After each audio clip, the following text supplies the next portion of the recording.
你竟然伤我！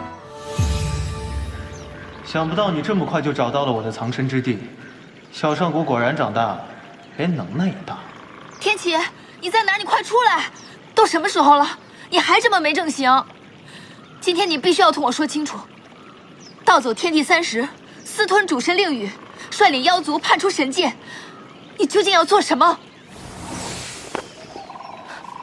你既已知道答案，又何必再来问我？我不相信。仙妖2界运化至今，你付出了多少心血？我不信你真要将他们毁于一旦。听听，你现在满嘴的仁义道德，当真是白绝教出来的好徒弟，但是他却忘了教你，神也是会演戏的。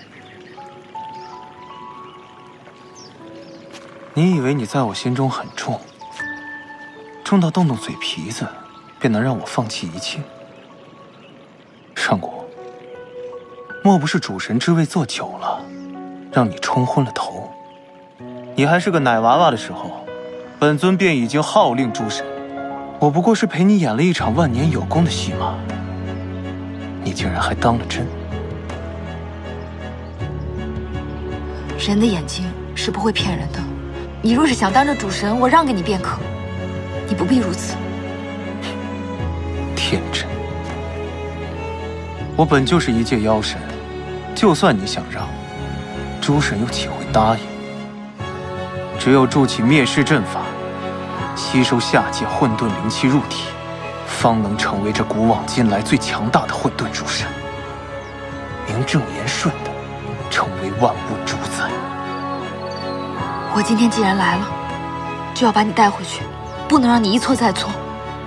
天启，跟我回去。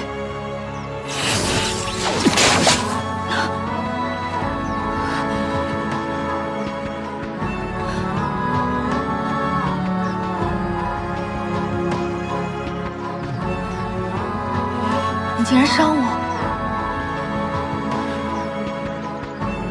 这一遍是告诉你一个道理：这世间并不是你想如何就如何。赶紧滚出园林沼泽！我要偏不走呢。上古，你听着，我从来就没有喜欢过你。这些年我对你做的一切，不过是让你活到取出主神令宇的那一天。滚回世界，待我成为最强大的主神，或许我会看在往日的情分上留你一命。别再让神界那些蠢货来园林沼泽，否则当年玄一能做的，我也一样能做。